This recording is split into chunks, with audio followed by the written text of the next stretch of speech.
Welcome to Kingdom of the Logos, a Christian program of critical thinking and adventure. Tonight we have a special guest with us, Terry Young, with the history of the early church. And Terry is joining us over the phone. But if I could, Terry, could you go ahead and introduce yourself and give a quick snapshot of what your podcast is and where people can find it?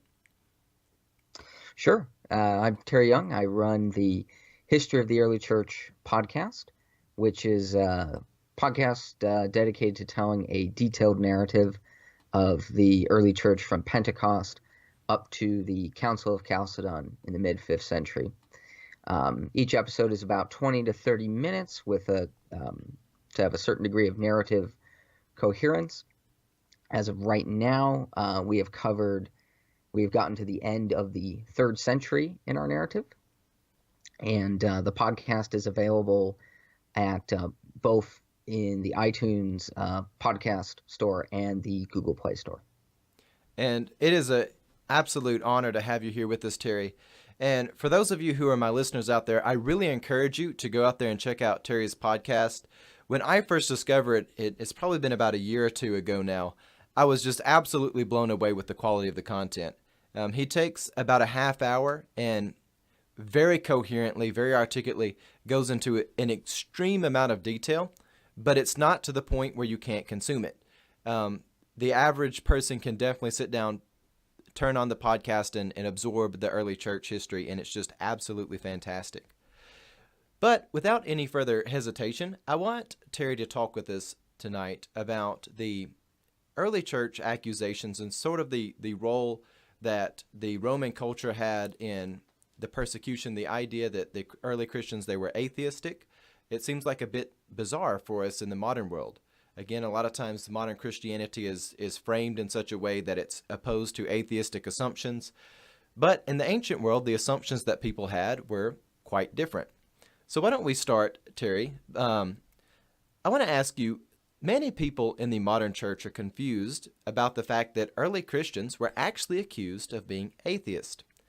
How is this even possible? And how did this relate to the broader Roman culture, especially with things like the Roman Pax Deorum? Yeah, the accusation of atheism is one of those things that sounds so counterintuitive to the modern ear. And you're right, it stems ultimately from this idea of the Pax Deorum, which is really this central concept in the religion of the ancient Roman Empire.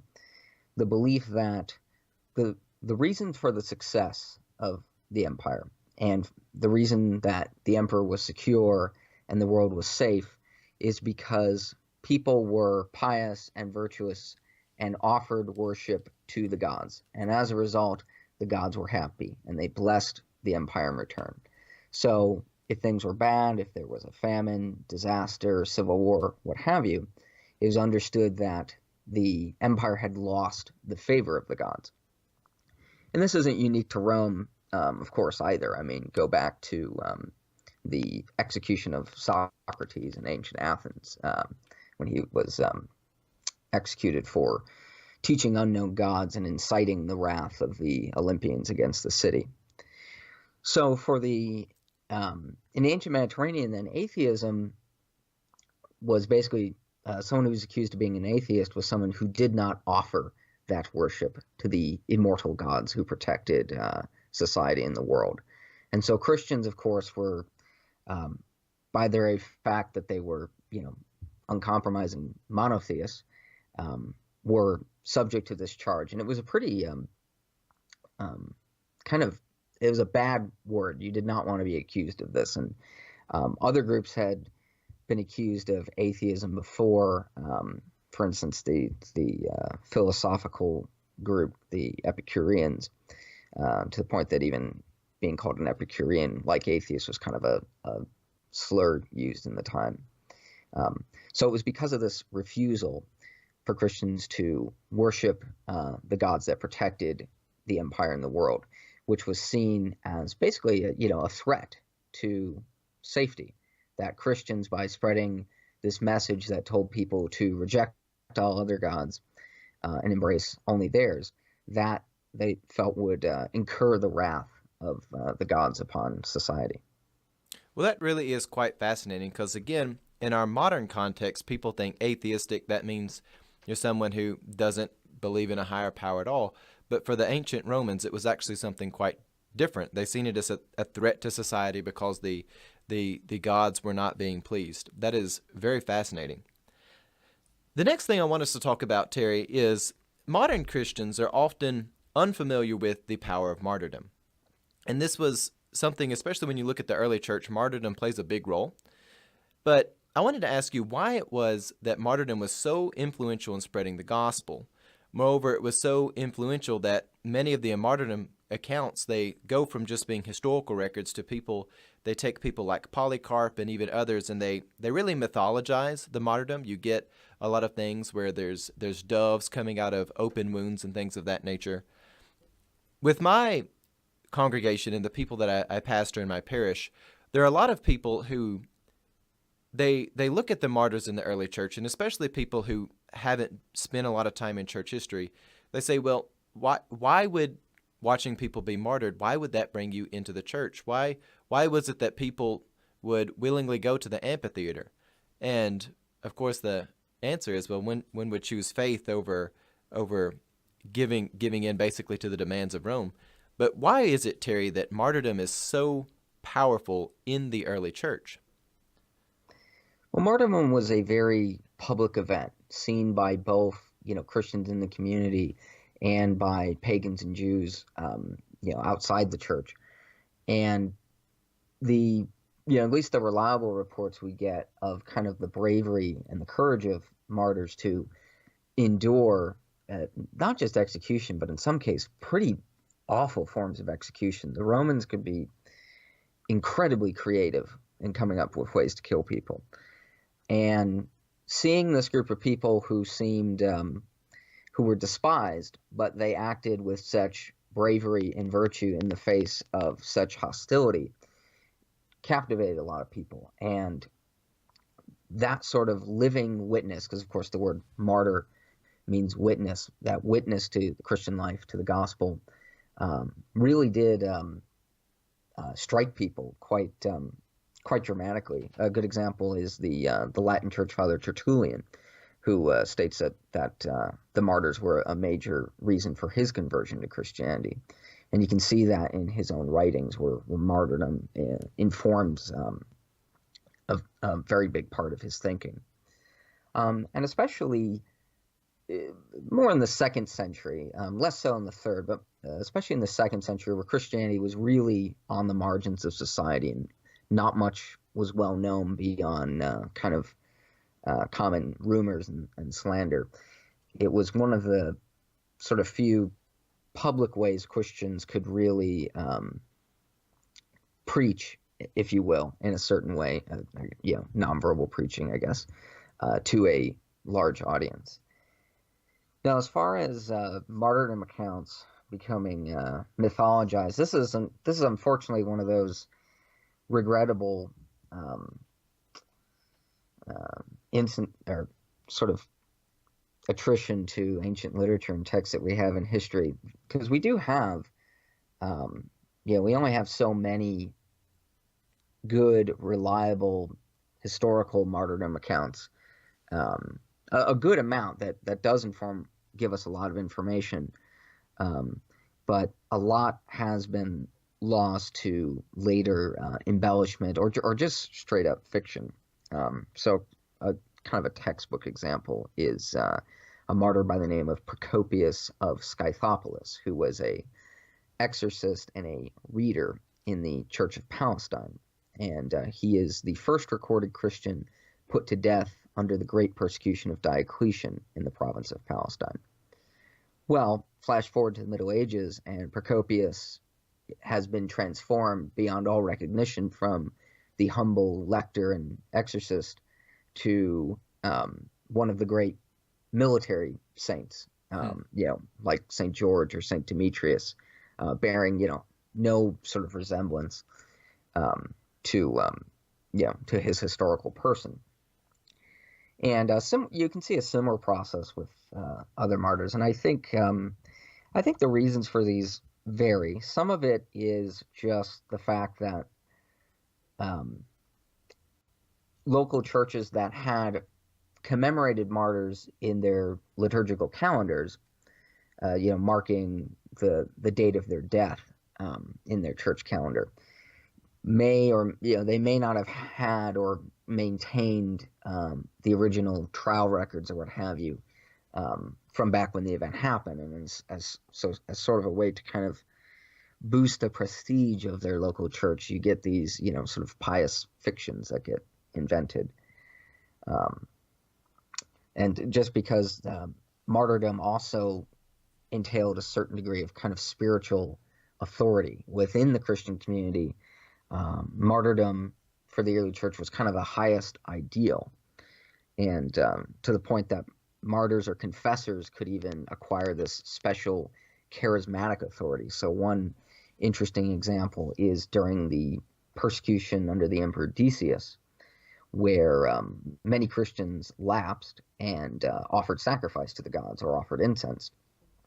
And to receive, to have their sins declared forgiven, they would go not to the local bishop or presbyters. They would go to the confessors, because they believed the confessors interceding for them before God had this charismatic authority to loose them of their apostasy and return them in good standing within the community.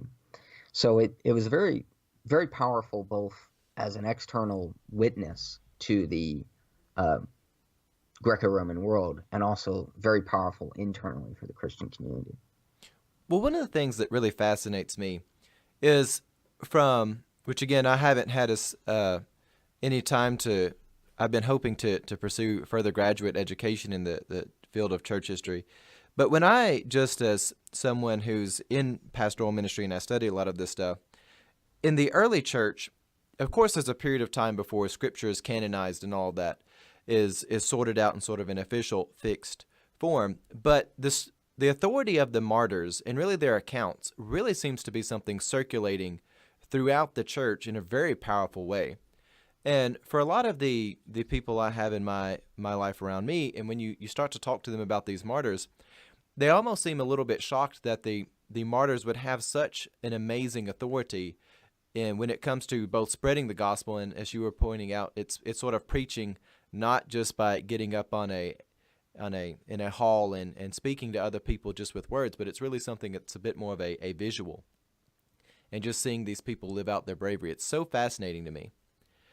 Well, the last thing I want us to talk about is Marcion. Here at Kingdom of the Logos, our program, we do a little bit of Christian comedy, and we try to help people to learn about the history of the church. It's so rich and so full, but we've been talking a lot about Marcion lately. And he really is someone he's a fascinating individual in a really terrible way. You also see you were hinting at there's all sorts of gray areas that happen in history. We don't always have the best accounts of things, and people fill in. There's, of course, the rumors about Marcion and things that went on earlier in his life. But could you give people an overview, some of the highlights of who this character Marcion is and what he does in the church that is really so corrupting? What was behind Marcion's heresies, and why was he such a huge deal there in the early church? Sure. So Marcion was from the city of Sinope, which is on the northern central coast of modern-day Turkey. We're told that his father was the local bishop there, and that his family was pretty wealthy because they were into shipping. Mm-hmm.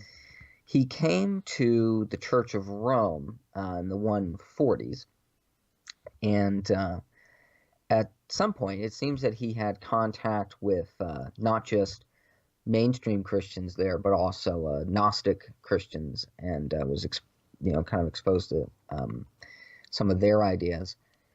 And he basically posited a radical doctrine of contradiction between the Old and New Testaments, basically saying that the creator of the world and the God of Israel was not the Father of Christ, which was, of course, an old Gnostic idea. But even sort of going further than that, that God was completely evil, that the Old Testament and the whole religion of ancient Israel was an evil work of the Creator, and had nothing at all to do with Jesus, was opposed to him and to his work. And to argue this, he believed that the works of the New Testament, since the New Testament is so saturated with with quotations and allusions and just the language and religion of the Old Testament, he thought that, well, that must mean that the authentic writings in the New Testament, or that we would call the New Testament, it's obviously that's somewhat anachronistic, were interpolated by the Judaizers. And in particular for him, the only authentic texts that he regarded as authoritative were the Gospel of Luke and the letters of Paul. And he also heavily edited those to remove any content that spoke approvingly of the Old Testament and the religion of ancient Israel. Well, this was a pretty extreme, out there teaching, and the story goes is that when he went before the church leaders in Rome, they were so horrified by this that not only did they kick him out of the church, but they gave back all the large sum of money that he had donated to the church over those years from his family wealth. So from then on, he went on to kind of start his own rival church that actually I think lasted even into the 4th century. We still get reports then. There might be some reports of it beyond that. What is usually seen as the most significant aspect of Marcion is he is at least the first person we know for sure of to, in effect, come up with a New Testament canon, that by his act of selecting only Paul and the Gospel of Luke, and then of course editing those, it is thought, forced the issue on the early church to really start delineating what writings were authoritative and what weren't. And that wasn't unique to him. The Gnostics had kind of forced the church to confront that as well, because they had started writing all these gospels of their own under the names of different apostles. I would say the more important long-term effect of Marcion, beyond just the New Testament canon, is that it entrenched the church's belief that the Old Testament is Scripture. And that had of course been the case before, but that really in the 2nd century was a defining marker of orthodoxy, was your attitude towards the Old Testament. Is the God who created the world and gave the law to Moses and the Hebrews on Mount Sinai, is that God the Father of Christ? And Marcion, along with the Gnostics, really made that absolutely central for the early church.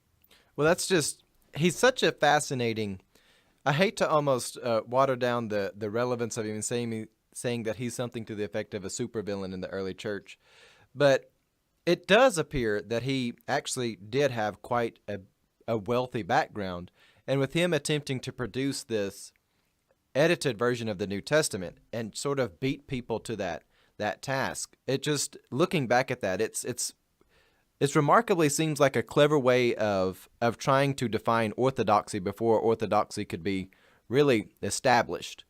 And I am very grateful that there were figures in the early church who were able to clearly draw lines and say, no, this is bad, and get that out.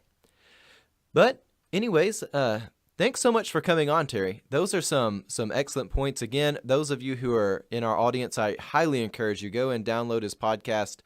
Take it with you. It's something wonderful to turn on. I know when I have people over here cleaning the building, we turn it on and people listen to the early church, and a lot of people absorb it. It's very, very entertaining, very fun, and he does a great job with church history. Before we go, though, Terry, do you have any final thoughts about Marcion, the Pax Deorum, or martyrdom, or anything else before we let you go?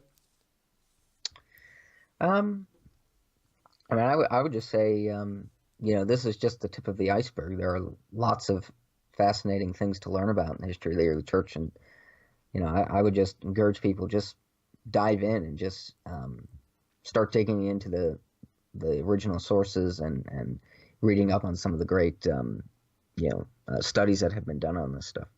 Absolutely. And we have this sort of modern myth that things that predate modern life, that they're old and they can't possibly deal with the situations of modern living. But it's such a horrible lie to tell people that, because as we study the history of the early church, so many of the things that we deal with in modern life have very much been dealt with by people who have come before us, who have confessed Christ and had that transformation there. And it will make your life infinitely better to be studying church history.